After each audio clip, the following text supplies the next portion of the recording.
appreciate you being here, all of you. And those who aren't here yet, we're hoping that they will come. And those who are hoping to see it online, if putting them online starts to kill our attendance here, we'll stop putting them online. Because this is a seminar, and we attend seminars. Okay. So warn your friends. If they're not here, that you know, are just trying to get that one extra hour of library time. Is there anything from IP&T? If so, is there anything from IPSO? No, we're going to pass around and sign up For Sue? Okay. All right. Then let's have a prayer. I did not ask anyone in advance. Today is a design report project that was done, 2 years ago? Yes. By Lyndell and class. There are no other people here from the class, and so it will be an interesting insight for you into how that class worked and what the project was like. So, Lyndell, I'm just going to turn it over to you.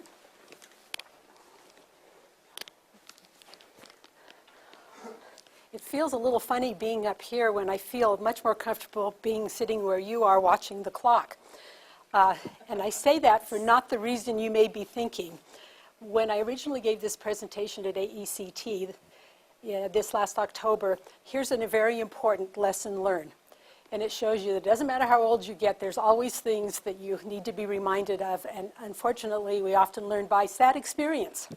Our presentation, and I say there were 3 of us sharing an hour. And so when we started, the time came to begin, we realized that we had no moderator and that we were pretty much on our own, or we could delay everything and try to track somebody down or do some makeshift. We looked at each other and thought, we're all reasonable people. We can tell time. We can pull this off. And so we decided we each have 20 minutes. Let's each take 15, which is fine because I had my presentation timed at 15 minutes. And then we'll have 15 minutes at the end to answer questions. And I thought, well, that's good. I'm the last one, so if I go long, no, I thought I would not do that. The first young man took 17 minutes. I was watching the clock. And I thought, that's okay, we've still got time. The second young lady took her 15 minutes, and then took another 5 minutes, and then took another 5 minutes. And I was looking at the clock going, this presentation ends in 10 minutes. I haven't started. At that point, I was debating, well, thanks for coming, y'all. Have a little extra long break, see you again some other year. And I thought, well, no, that's not fair, because some students had actually come up to me prior to the presentation and said, I'm really interested in what you have to say. And I thought that would be tremendously unfair to say tough luck. Needless to say, my PowerPoint presentation became more like a set of flashcards. And we agreed that we could run over 5 minutes. And so when all was said and done, all was done, and I'm not sure that much was said. Consequently, this is kind of a time for let's look at this again. And I thank you for coming, because there are about 3 times as many people here right now that were there in that presentation in Louisville that afternoon. So please do not hesitate to ask questions, and we will just get rolling. But while we're on the subject of time, I recalled this morning as I was driving in that Elder Maxwell made a very profound statement to me about time, because I really am a clock watcher. And so I'd like to share that with you as kind of our inspirational thought for the morning, afternoon. It said, when the veil which encloses us is no more, time will also be no more. Then he goes on to talk about how time is not our natural dimension, and that we're never really at home in time. And so we find ourselves impatient, wishing passage of time to go faster or slower, and we really have no control of it. But he makes the analogy, whereas the bird is at home in the air, we're not at home in time, because we belong to eternity. And when I read that thought, I thought, there is hope. Someday I may not be a clock watcher anymore. But we are strangers here, as one of the lines from our hymns reminds us. So with that in mind, who would like to be our timekeeper for today? John, would you do that? Great. John was there in Louisville, so he knows what I'm saying is true. Design is kind of a nebulous term. What do you think of when you just hear the word design? Not necessarily instructional design, but just design. What ideas does that conjure up? Creativity. Creativity. Vogue magazine. Vogue magazine, okay. Fashion. Organization. All of those things and more. This is one thought that I found on design, and if you're interested, I do have some thoughts from different people in the business across the spectrum of design that you're welcome to take a copy with you. It said in most people's vocabulary, design means veneer, kind of like how it looks. But he says the design is the fundamental soul of a human-made creation. And that was captivating to my imagination, to think about design in those terms. And the he that we're talking about here is Steve Jobs.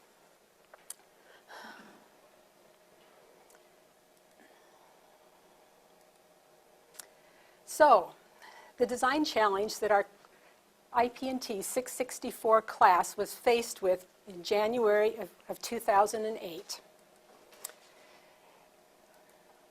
There were 10 graduate students and one design challenge.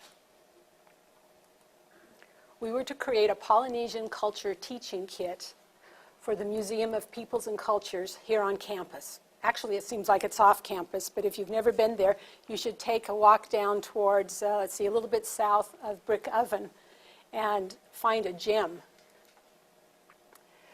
The things that we had to do was use existing artifacts and collect new ones, design learning activities around this culture kit that would be tied to the state curriculum.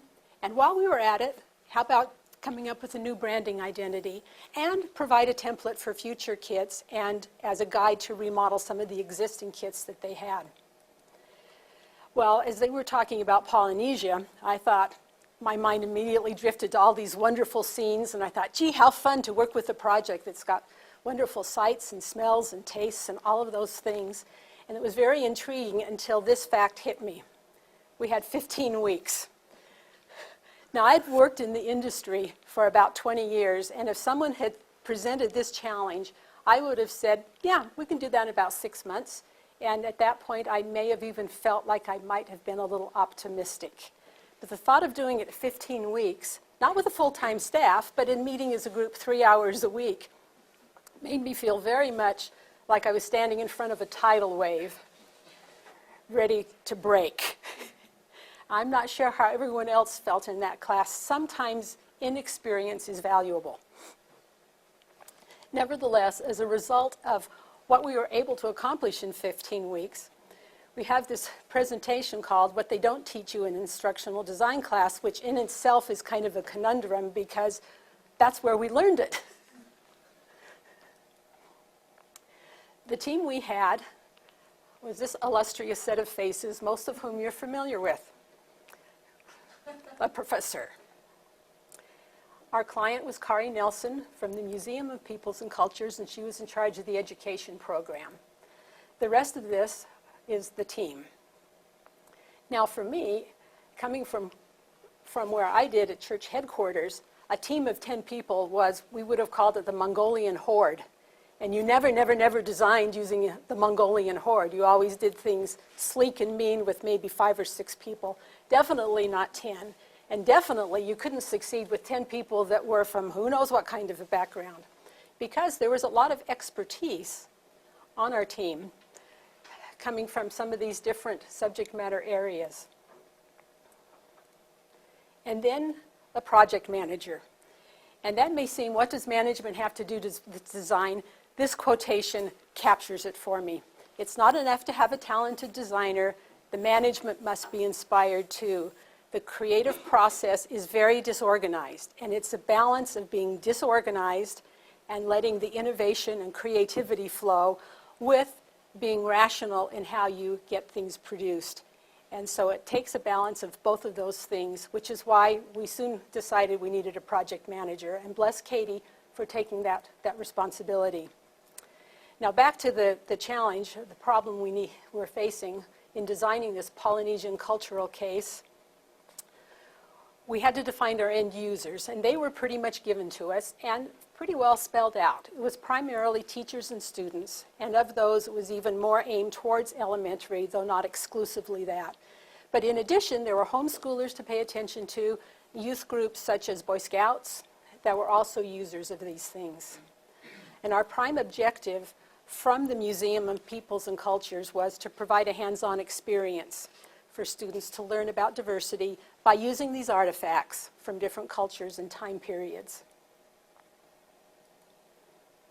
Also, we needed to support the required curriculum in Utah Public Schools, which turns out to be a really big deal. It's something we couldn't push under the rug. Now, what they do teach you in instructional design classes are the ADDIE model in its various forms and functions. It's just kind of fun to look at everyone's different ways of putting arrows and boxes and shapes together, trying to capture the essence of design, and none of it really does it. My experience is these are all valuable processes that need to take place, but the way they intertwine with each other makes a big difference. And in some respects, they serve as really good checklists as you progress through a project to be able to go back and say, have we really attended to that right? Do we feel good that we've done that piece? And then, of course, we have this model that all of you who take instructional design will learn about, which presented us at one point in this project with a good reference point to go back and say, where are our loose ends? Where have we failed? Our design strategy was taken from the work of Tom Kelly at IDEO, and the texts we used were The Art of Innovation and 10 Faces of Innovation, both of which we read, one of which we discussed fairly thoroughly, one of which I think we all wished we would have had time to discuss more thoroughly.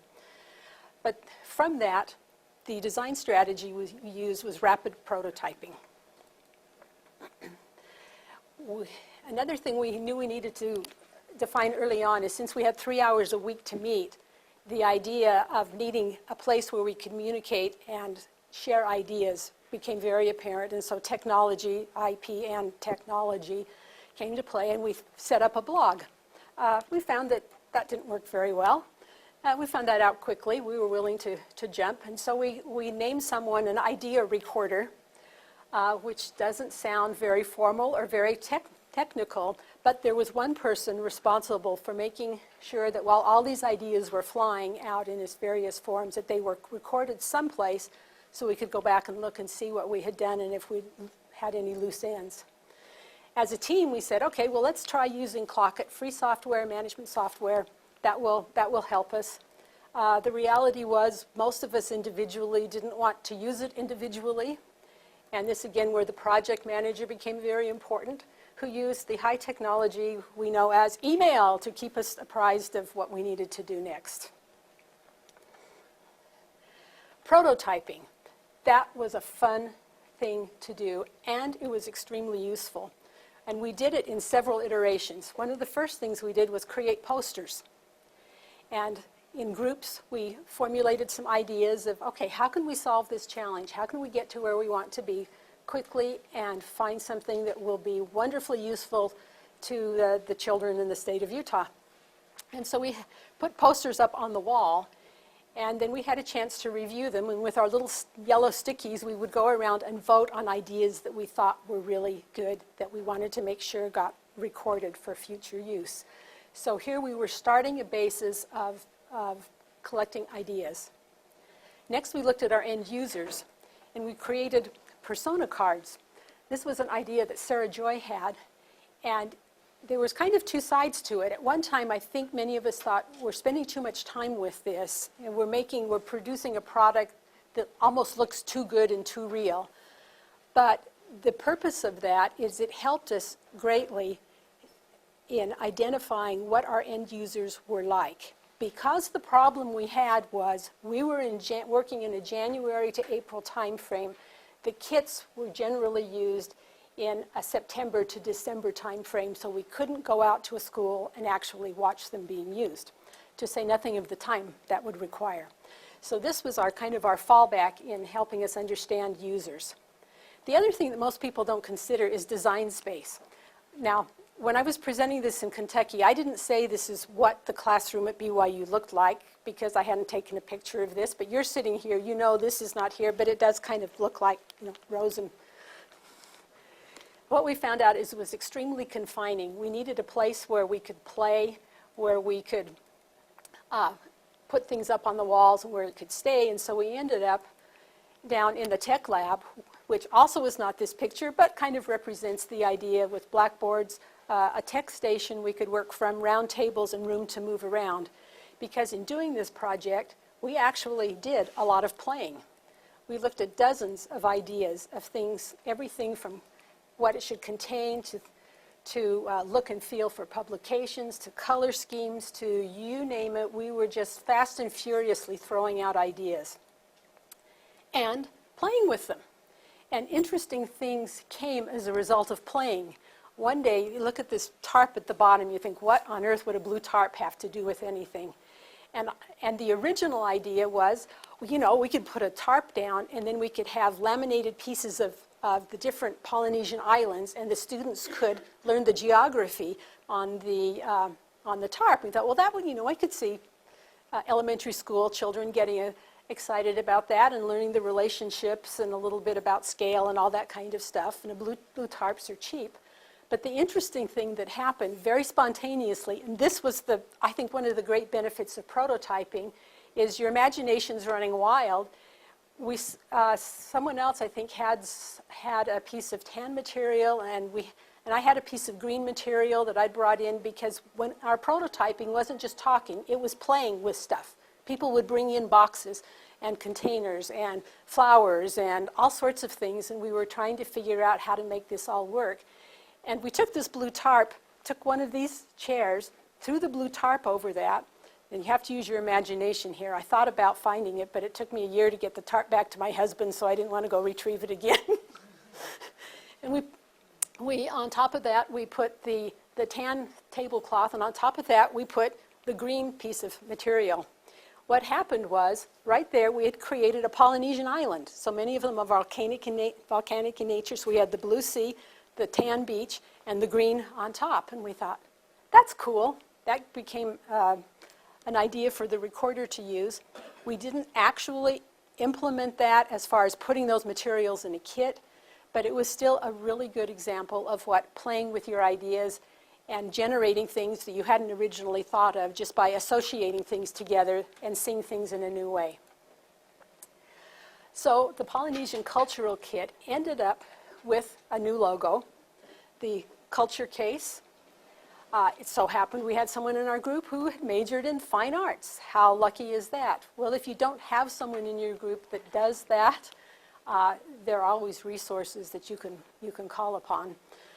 We ended up identifying 23 artifacts, and so we had artifact cards, and those cards weren't just a description of the item. They were two-sided. One side was a picture of the item, and activities were built around those. One activity, for instance, for teachers who only had a brief time, was to be able to take that card, have the children just look at the object and say, what do you do with that? And let them try to describe what it is they're looking at and how it might be used. We had 20 recipe cards of simple things that teachers could make. 8 discovery cards, which went with activities that were geared for longer periods of time, and some of the other things you see on there. The thing that we realized in talking to our users, even our invented users, was they were willing, no one wanted a lesson outline or a lesson plan. What they wanted were ideas of how to use this thing, and how can I use it if I've got 15 minutes? How can I use it if I have a half a day? And so the book was designed so they could open a lesson with, they were laminated pages in, I think, this gives you a little idea of the look and the feel of the publications. Everything was laminated, colorful, full color pictures. we found out that you can do amazing things when you don't have to duplicate things in mass quantities. Color copy machines are very economical ways of producing things, which also enables the Museum of People and Cultures to reproduce things. And in doing so, the book was organized so that a teacher could say, okay, I need something that fits this piece of curriculum for this age group that I can do in 20 minutes. And they could be referred to the page on the book where they could read the ideas. It broke it down into what you need to do, what's in the kit that you can use, what preparation is needed in order to make the activity come alive. And we had everything from simple, very simple basic identification, can you name this thing skilled, to how does these things work in an actual, in this particular culture, whether it was the Maori culture or the Fijians. And so it solved one of the initial problems that the Museum of Peoples and Cultures had identified, is each kit that they had previously done had a black binder, and you opened it and it had several pages full of black and white text describing what was in the kit with lesson plans, if this is how you use it. So we turned that around, made it full color, attractive, because people were finding that they never picked up the book. They just used it as more as a show and tell activity. And so we were able to provide them a template with ideas for this one and for others. And yes? Can you describe why there's that big box on the table? Yes, the big box on the table. Everybody's smiling about it. It's not a box. It's not a box, is it a big poster, laminated poster? It is a box. Oh, it's a box. But what we were trying to get sell to the Museum of Peoples and Cultures is they're not trying to promote their boxes. It's the creativity and the ideas and the learning that comes out of the box. So it's not a box. So what is it? I mean, it's kind of ugly looking. It is. But you know the mystery of having that crate that lands on the beach and you wonder what's in here? What we wanted to do is to attract children to the case. So you can't see, but it says luau and has other things printed. And when you open the box, it's lined colorfully. It's even scented so that the smell of coconut and vanilla will hit them. And every time they'll smell coconut and vanilla after that, hopefully they'll think of this experience that they had. And it's on casters to make it easier to roll. And inside the box are actually fairly basic semi-clear storage units so that the items can be safely carried and moved around. And so some of the lessons we learned was a perfect process, and we could argue all day about if there really is a perfect process you can put online, does not necessarily equal a perfect product. And the layering design ended up being really valuable because at one point we had to stop and say, okay, where are we now? With the direction we're going, what pieces are missing? And so we modified this. We didn't use it exactly as we had been taught in class the previous semester, but took the idea and found it valuable in order to be able to make sure that the critical elements were accounted for. One of the other lessons we learned how many of you have seen The Office?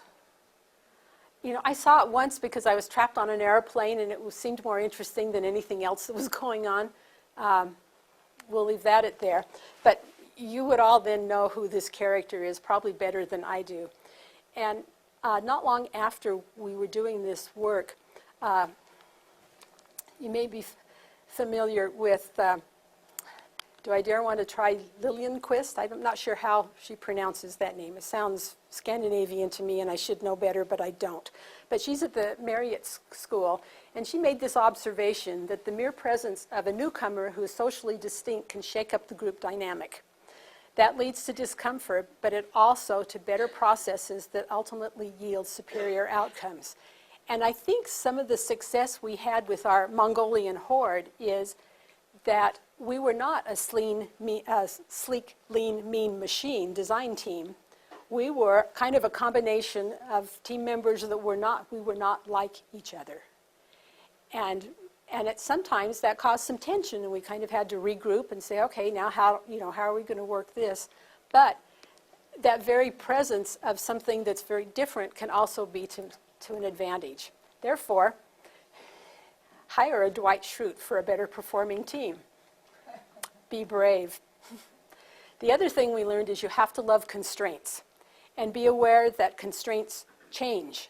We were very careful to identify them at the beginning of the course, but by the end of the course, there were a couple that had done 180s on us, and that was only in 15 weeks. So imagine what happens to 3, 6, 9-month projects. Whether the constraints are time, or budget, or functionality. In a way, I would rather be constrained than be told the sky's the limit, because there are creative ways in order to handle almost any constraint that you're given. End user feedback was something that we did almost haphazardly at the end. We had talked about it all the way through, but we were so focused on design that sometimes it was a problem to say, ooh, we don't have time to do that. And yet we all knew better than to launch something without having talked to anyone about it. And so what may have been done better at the beginning of the project still proved fruitful, because at the end we all said, somebody know a teacher? I got a teacher who lives across the street from me. Okay, you go talk to her and show her this. You go talk to someone. We broke up as a team and just found whoever we could that closely approximated our end users as we could find given our time. Extremely valuable. We didn't have a huge amount of feedback to draw from, but several critical elements came out. There was one function that we had designed, an activity. It was a high-level activity, and it was a Maori-based activity. And the person looked at it and said, we would never do it that way. Why don't you? And the tweaks were fairly small as far as what we needed to do, but it would have made a huge difference from anyone who was familiar with that culture using it. And we did not want to provide an artificial experience for the children. So end users, don't ever forget them. They will give you wonderful feedback, even if you only have 10 or 15 minutes. Anything is better than nothing. In our documentation, always watch for the budget thing. That's time sometimes changes, but it seems like budgets change over the course of time. So be flexible and just aware of that one. And occasionally, even on a fast-paced schedule, you have to take some time outs to sharpen the saw, to lift team spirit a little bit, just to take a break, take a deep breath, distance yourself from the project, but with your other team members, and then ready to take off again. So what'd you do for the timeouts? For the timeouts, our project manager did a really cool thing. She brought in some T-shirts that were based on the TV show where everyone goes off to an island and sees Survivor. Okay. You can tell the TV shows that I don't watch. And everyone took a few minutes just to write one word that described another team member on the back of that T-shirt. And so we shared that. We shared some good food and good times, and took that as kind of a little break. Now this looks like a far departure from the other slides that we have seen, because also in the last year I've been able to work with Dr. Dyer from the Marriott School. You may have seen his piece, the news announcement. He's just recently published, along with Hal Gregerson and Clayton Christensen, in the Harvard Business Review, called The Innovator's DNA. And he had a PowerPoint done to describe that he was using in his class here on campus that was a standard PowerPoint. And he came to the Center for Teaching and Learning and said, can you spruce this up for me? And so we were able to help him with that. As a byproduct, I learned a lot about what he was doing. And innovation in prototyping is really an important aspect to it. And one of the things that Dr. Dyer and his associates have discovered that I think is worth sharing, he calls it the innovator's DNA. And he talks about the courage it takes to innovate, to go away from the status quo and to be a risk taker. And then he's identified some different, they call discovery behaviors, which are ways, literally, of behaving perhaps differently than you've behaved before, and that is to question everything. And when I saw this, I thought, this is part of what made our project successful, because we did question a lot of things. We're looking at, is there a better way? How do we do this? When do we move forward in this direction? When do we pull back? Another thing is to observe carefully. And by observing things that you don't think are even maybe relevant to what you're doing, but just being aware literally of what's going on in the world around you, it's amazing to me how serendipities just happen. While we were doing this, Living Legends on campus at BYU did this fantastic Polynesian show. And so we thought, BYU, we're part of BYU. Museums of Peoples and Cultures is part of BYU. No copyright, no need to buy expensive DVDs if we can make this work. And so one of our team members went to work, did some video, actually during the production, and then worked with the Office of Information Technology to capture it. And Cheryl Morse took it, burned it on a DVD, and we had this wonderful thing just because someone was observing what was going on in the world. Another behavior was experimenting. That's another word for prototyping in our business. And that was, I can't say really enough about that. And the last thing was idea sharing. And it's networking not for professional purposes, but networking with the idea of seeing how someone else who's not in your area of expertise thinks about things. Because when you put these ideas together, and what they did, they interviewed something like, 3,000 people about what makes the big CEOs successful. That was the screen you saw with all of the faces you probably recognized. What they found was they had these one or more of these discovery behaviors, and then they had the ability of associating things together. And that process of associating maybe very unlike things together gave them new ideas that produced the creative idea they needed for the innovation study that they were doing. Really interesting work. I know that people in the engineering school are looking at innovation. I know that some of that work's going on here at the McKay School. I think a really interesting topic for our times. And so one of the final lessons learned, going back to the original question on design, what is design? It's great design isn't just what looks cool. It's a calculated and balanced blend of form and function that serves a specific purpose. We believe that in the project we were able to do, it was not a perfect project. As I've talked to Kari, they have been very pleased with the results and have used it. At the same time, there are things that they would tweak and change a little bit. And they were some of the things that even as designers we thought, maybe not. But if we hadn't pushed forward, we could be still struggling with the maybe not and what ifs. So again, it comes to a balance of creativity balanced with a process that has to result in a product if you want a paycheck, or in our case, a grade.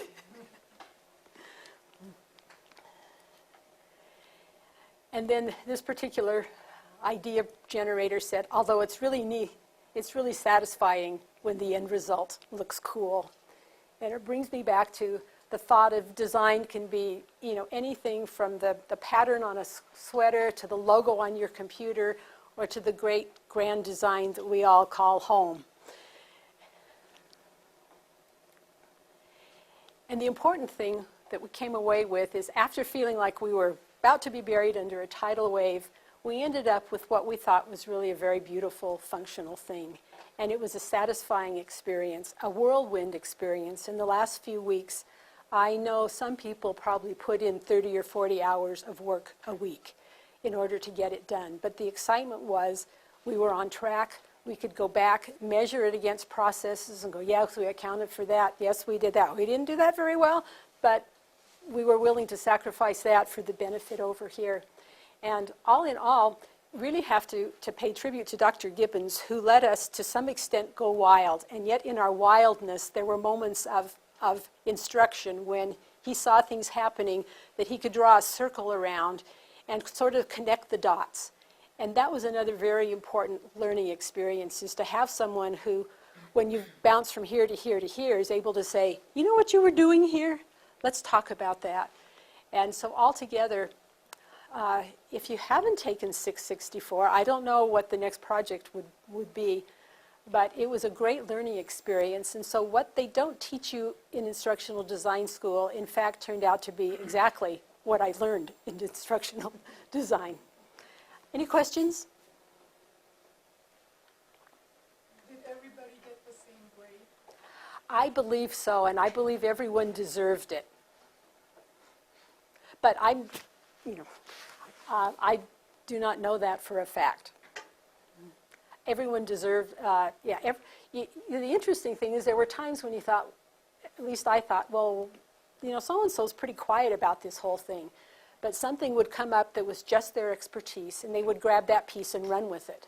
And so when you look back on it, you could say, yeah, there's probably people there who put in 40 hours a week over a course of a month. There were other people that you might think, well, they probably only took 10 hours, but in that 10 hours, they accomplished something that was vital to the success of the project. So at the end, if anyone was doing that kind of analysis, I think it just flew out the window, because we realized you could look at every person and go, man, without them, we wouldn't have this piece, that piece, the other piece.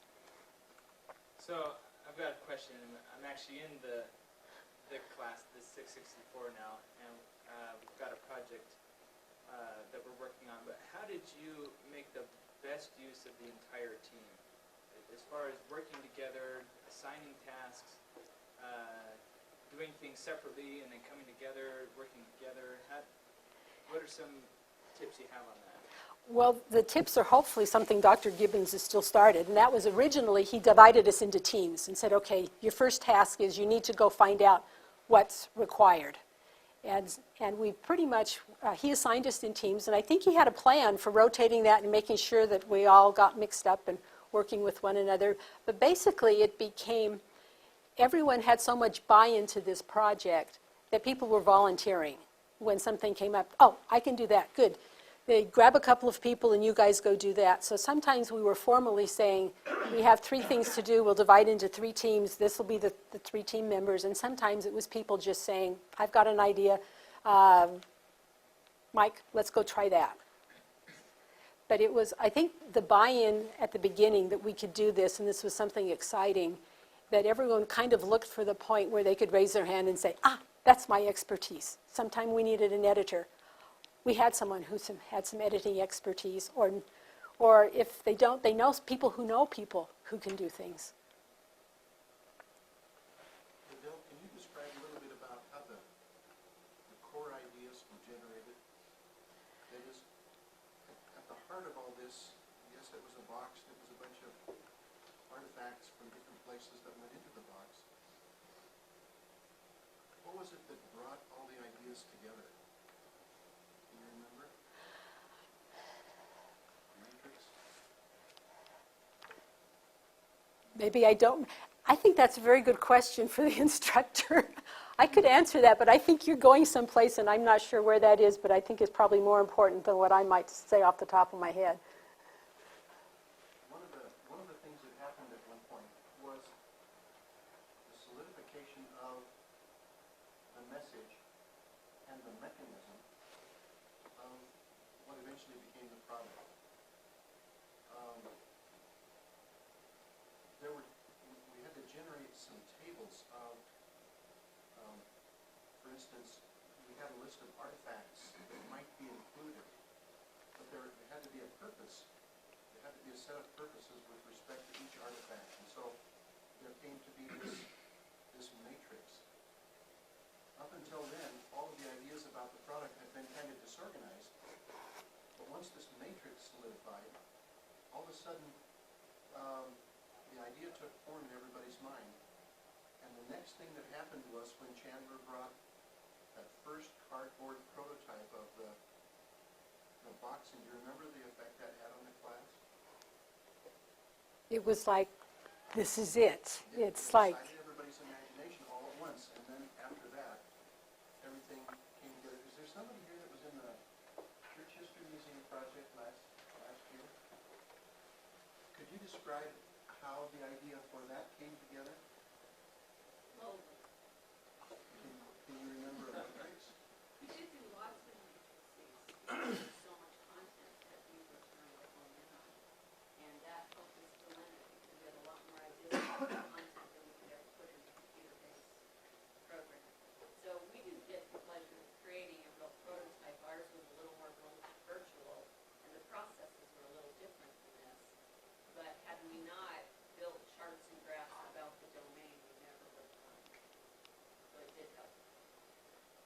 Eventually, what had to happen in the church history project was the main message had to coalesce. And in that case, I think it coalesced around, the whole idea was children, it was aimed at children, moving west or moving to Salt Lake City. And one of the things that we discovered in our research was that there were actually different waves, different time periods. But what we were trying to do was to capture the experience of the pioneer children for modern day children to feel and relive somehow. One of the things that we had to do was to talk about, okay, if there are these children who made the migration in different periods of time, there's still basic issues they had to deal with. And every one of them dealt differently, but every child, for instance, a child in the very first group that came across, had to deal with opposition, or had to deal with hardship, or had to deal with death, or had to deal with something. And so there were stories. And so we started collecting stories that fit within this matrix. That matrix became the central organizing idea for the whole thing. The point that I'm trying to make by showing these two different examples is that a key in any team's design process, that they'll wander in the desert until some central idea solidifies around which they can organize their efforts. That idea is not a surface product idea. It's a core, it's an abstract idea of how the subject matter, or whatever it is that you're trying to accomplish, is somehow organized in a central abstract representation. So the thing that allowed these teams to come together was an idea which they were all able to capture, and that became the vision of the product. Everything else after that was details. The message. The message. Thank you. Not the message layer. This is different. This is even bigger than the message layer. Do you want to say more? Can you talk a little, Lyndell, can you talk a little bit about, if to whatever degree, or in your experience or the team in general, to whatever degree you felt like you were able to use in some way theories or principles that you had learned in 564 or other classes, or that you picked up along the way? And some of this was your intuition and so on, and your creativity, and putting things together and using matrices and so on. But do you have any comments on that? I mean, Yes. you give me like a detailed list, just a little bit about the experience, or?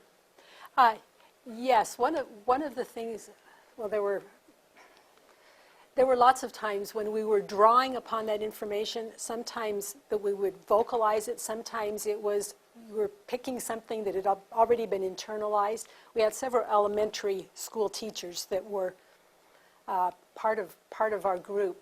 And so the experiences that we were drawing on, to some extent there was some construction going on where we just give the student an object, let them think about and ask questions and build the meaning of the object from their experience, be it great or small. There were, can I have my paper from the last class? Because when I'm on the spot, I don't always think really clearly. This particular, I'm watching the clock, and let's see, we're back to the beginning. The answer is yes, we did use the learning theories. To sit here and say exactly which ones we formally went through would take me more than the minute is allowed. But very much so on how people learn. We used, we pulled in the idea of scent from some of the cognitive stuff going on of different inputs. We how did you do that? I don't need your laundry list of that. I mean, I'm just curious the experience. I mean, how did you, like, oh, this just like a textbook use of a certain principle, or did you just kind of get a vibe, feel intuitively, like this might work here? I mean, how was that? It was kind of a vibe, a feel. As we were doing our prototyping, we would talk about now how, how would that be useful? How would that make learning happen? What's different about what we're doing with it versus a museum display where you walk in and you see an artifact and you go, oh, that's interesting. What are we doing so when they walk away, they'll have an understanding where things connect? Part of one of the strategies we had for an activity that would take maybe an hour's worth of class time was to reconstruct a culture, but not an entire culture, maybe just in the Maori one, for instance, a welcoming culture of how they would enter in. And so rather than telling the students what to do, the plan was that they would have some information on a card, and they would be a certain character. They would be the welcomer, or they would be a child, or they would be a food preparer. And then they would have to work with their group to learn what their role would be and how, and imagine, and so internalize what would this person look like? What would they say? Would they do this? Would they do that? Where are they sleeping? To ask a lot of questions, and then to be able to present that to another group who was coming by to their little village to learn. Interesting theory helps you organize and negotiate all this. It does. That's fine. I don't want to. Yeah. No. Very good question. But yeah, those threads came through all the time, not specifically by name, like we're going to apply this theory, but the sense that we had built of what works learning-wise and what doesn't, and is relying largely, too, on the expertise of some of our elementary school teachers that were there. Okay. Thank you. Thank you for coming.